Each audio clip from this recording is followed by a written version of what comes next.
Mubale kujja kuwagira muyimbi wammwe, mubale kutambula naffe. Nawe webale kumusupportinga. Amiina nyabo. Ekyo kikufuula omwami ow'enjawulo ku balala. Mubale kusiima. Mumaze ebbanga ki nga mwetegeka mmwe nga mmwe ababiri kuba performance yammwe ebadde ya njawulo nnyo? Bino tubikola buli kanaku ewaka, so tewabaddeewo training yonna. Tubikola kuba birimo bya waka, embeera ewaka ndi waka. Family time is always quality time. Enteekateeka obadde tagulaba akoze bulungi nga ky'obadde osuubira? Yeah, to me, nebaza Katonda nti buli kimu kitambudde bulungi. Katonda tuwadde obudde obulungi, abantu bazze mu bungi. People were very happy. Babadde basanyufu. Ate buli kimu nekitambulira mu budde bwakyo. Tetufunye buzibu nti oba lighting evuddeko, nti oba sound evuddeko. So basically, to me it was a success. Naye era nga mumanyi nti omuyimbi wammwe mumumanyi bulungi nnyo. She has stood the test of time. Tasobola ku disappointing. Ayinza okuba abadde aluddewo okukola ekivvulu, naye nga oba okimanyi nti bw'abazze ku stage ajja kukola ekyo kyennyini kye musuubiramu. So kibadde more of just polishing, nakulaba set up enaatambula etya, ebbanga lyabadde atutte nga kirina okuba ekyenjawulo lunaku olwaleero, and I think we've had a really beautiful show. Era nebaza nnyo abantu nti beebale nnyo support yaabwe, beebale kujja mu bungi ate beebale kubeera basanyufu. Anti mukalabye olunaku olwaleero. So history has been made to set in the precedence nti olunaku olwaleero abantu basasudde ssente zaabwe nnyingi. Waba walina okubaawo ekintu ekyenjawulo kye mubalaga. So when such ideas came up, tugamba okay fine, bino kakikole bwekiti nekino kitambule bwekiti. Era nsuubira abantu bafunyemu bingi, not just that, naye bafunyemu ebyenjawulo. Show ebadde full, mubaddemu ebintu bingi ebyenjawulo, segments ez'enjawulo ezibadde unique. So I believe nti there was value for money. Emabegako wetwali ku mikolo bagamba nti bamuwaddeyo ebbanga ttini ayimbe amale ave mulimu gw'ekikopi guno eno. Kiri kikye kati? Gw'ekikopi gwe guliwo? Ogw'okuyimba bagamba mulimu gwa kikopi. Eno talenti ye bw'aliwulira nti akooye okuyimba ekyajja kivaamu. Kiriiko nti mwamuwa bbanga nga ekyali kyogeddwa? Of course buli kintu kibaako ebimu byakola mu industry. It's talent along with passion. Nti kyekintu kyakuliddemu taguddeemu kigwe. So tekitegeeza nti ali mu kukola kino eno talina birala byatambuza. Meta time ojja kutuuka, sinza kugamba nti enkya oba lubi, naye mu bbanga lyanaaba awulidde nti kakati nja kujjanga lumu na lumu. I will support that. Twamulaba mu bbanga ettono yavaayo n'akyuka kafiga ne katereera bulungi nnyo. Bwe twamubuuza yatugamba mbu obeera mu kifo ekituufu buli kimu kiddamu bwe kirina okubeera. Mukikola mutya mmwe naffe mutwe ku magezi? Nafunamu genda mu byalo kikadde. Gwe bagambye teriyo wakaba tulabanga ba myaka egyo yagala kunyonga.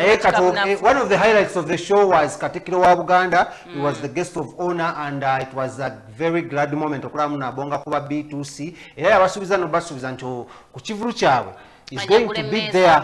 Okitegedde? So ayinza okubayo mu buntu okusindika omuntu akola kyamugira. However, me I had some waliwo obulumira bwe nalaba mu show ya Rema. Amataala, omanyi amataala ago malungi, naye amataala ago ATS ene kintu kyali tujja ku show ya Spice Diana yakuba amataala nga mangi. Okitegedde? So kati abantu abana complex badde ziyitinga n'okwo ku TikTok ng'abantu abali emabegako abajja late really bali tebasobola kulaba bulungi muyimbi. Kino screen gye bali batadde era oba ogirengera ojja naye yali too bright nga gagikubako nga omuntu wabeera watasobola kulengera muyimbi bulungi. So ekyali kimu ku ekyo. Ekyokubiri, kale tukimanyi Rema wafuna akabina naye tolina kitukuba nnyo mu maaso. Twali tuze kulaba akabina ko Rema, twali tuze kuwulira music wo. So ekyokwawula ebisenge olaba kati that was a very big mistake. Fine abaana batadde mu ddiiro naye abaana balaba ekiri ku screen ekiri mu kisenge. So if Rema wanted to show us muno omuzadde ebintu bikolera mu kisenge, I don't want to partitioning the stage notside emu notekayo abaana nga bakubira gita okitegedde bunnyo you do your staff mu kisenge ntwala katukwa actually abantu baki bakulu ontege ekigezako okugamba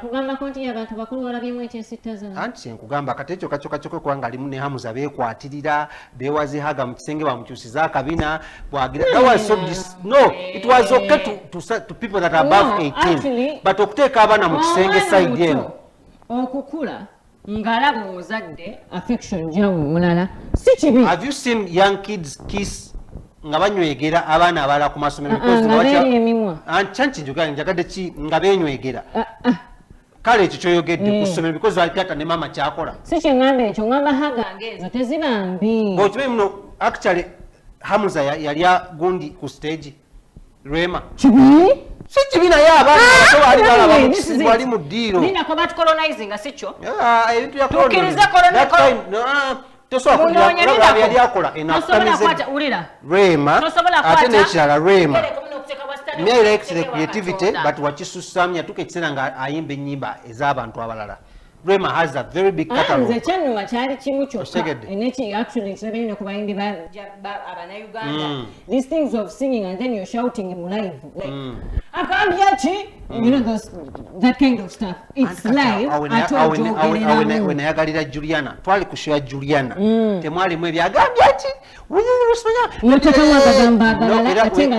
buli muntu weyajjanga ku stage ng'agamba ladies and gentlemen give it up for I think tagira lyrics zogera wagamba banange mwagala kunkola chichi Rema ine kintu kyagezaako okwesiringa bawala abato n'abakazi kibi nnyo ekyo kintu ekyo kyakola kibi bo bakitegeera nze kimbuulire anti gwe toli mulaavu tosobola kitegeera nani so Hamza yaliwo kyenjagala okwebaza ku Hamza nti Hamza yayiga ab'amawulire nagamba mbu Hamza agamba bamusala enviiri kaddayi nga kangi nnyo oli n'amuddamu Hamza kakiwi mu kirevu nga kangi omwana yamusemera owuwo bwagendayo bakamuteekamu mugaane naye kyenjagala oga Hamza ali fresh wakwa kale kuno nga womanyi kakiwi kayitiriramuko nedda actually kaali kangi olaba firimu kati ennaku zino ne ba actors ne bwe bataba bannayuganda naye n'ensendala n'enviiri era ogenda nga bakubye eddayi. The problem with you people is yes ne mutamanya ngeri gye bakikolamu nabo kiba kiraga kati gwe bwogenda nawe kaddayi bagambe tebakakuteekamu ye Hamza akaagala ne mukyala mukyala we takaagala agambako era yandibadde amugambako ti naye jjadi olaba leero kaddayi kasusi naye alabika bulijokaddayi bulijjo akakola gwe bagambye gwe gusoose nze Hamza musanga nnyo gye tukolera emirimu for example the other day we had a meeting a board meeting ku ddwaliro lye nga tugenza okubako because charity nga twagala tuyingejinge his hospital mu charity. And he was fresh, he was okay. Chilevu chali black nga chirungi okechele nga chiri mukadai ne kano kadai. Nedda mama kadai mama. Tugamba tulina amaso ne tulaba. So we talked to Hamza netugezako mubuuza bigenda maaso. One of the things I highlighted out here agamba nti nno abalowooza nti Hamza agenda vayaga ne Rema okuyimba nga ebyayitingana. Bakafuwe webaba balogo bakola statement eno yakolebwa mbaga sente Hamza yakikola statement eno yakolebwa yagikola akyali mulamu oba mugenzi ye question yagikola mugenzi so no muleka mugenzi abagenzi bawumule mirembe Hamza agambye eri talent ye. That's why agenda kola kyonna ekisoboka omusupportinga nenjagala okwebaza sajja basupportinga bakyala baabwe mu talent zaabwe naye gwe nobeera ng'omusajja omukazi omulyako bikoola omusajja nga oli eyo omukyala wamugaana okukola oyagala beere site home wife anti abamu tubagaana okukola kubanga mulina emize emirala naye ng'omwana oyo yasoma ne bamukuba emiggo n'agenda ekitabo ne kimumenya n'akuba winter kukomekerera ng'atuula waka abamu kummwe road affe abasajja tubagaana okukola because of emize gye mukola egyo temusobola kwekuuma omulaba abasajja abavuuka abanyirira nganze nga mutandika okulokalooka okitegedde. Anyways kasooka tubawe Dr. Hamza ne kaddaayike atubulire asooka atukiriyaringire ku mpewo then wetukomawo tugenda kubeera nga tugenda mu maaso.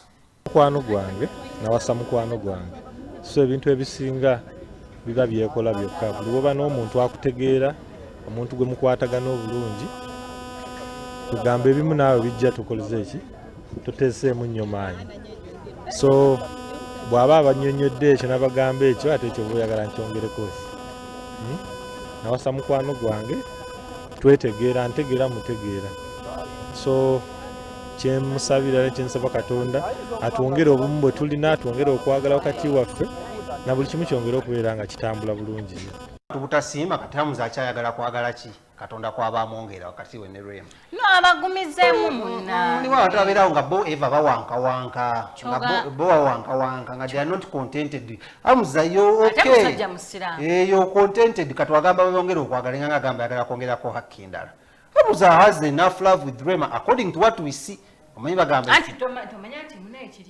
because omuyimbi omu yayimba nga he falls could talk okitegedde yantuwidde ebiri emabega eyo singa ebisenge byali bikola ki byali byogera okitegedde so naye nga Hamza I know you're contented to be contented with the love that Rema gives you bw'ogamba mukama abongere love okuwankawanka okwo si kulungi naye nga byebyo abasajja musupportinge baki awansewanseemu naye awansewanseemu atereere emmeme naye abakazi b'omu kibuga muno baali beesunza okulya Hamza naye bagamba Hamza mukodo